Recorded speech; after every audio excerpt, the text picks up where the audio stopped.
What drives Vietnam's GDP growth the most? If you had to name one engine behind Vietnam's rapid GDP growth, start with factories, then zoom out.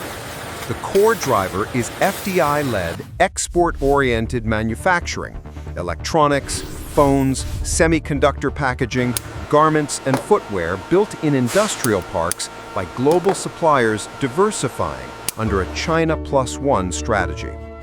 That factory base pulls in capital, technology, and jobs, and it feeds surging goods exports.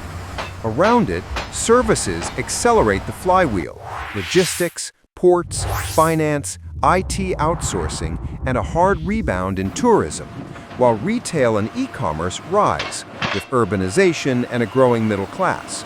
Cheers, everyone. Agriculture's share keeps shrinking, but higher value coffee, seafood, and processed foods still support incomes and exports.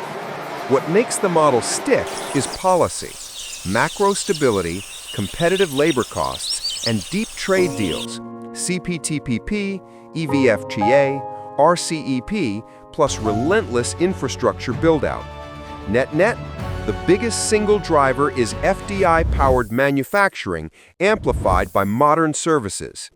To sustain it, Vietnam must upskill, secure reliable energy, and move up the value chain.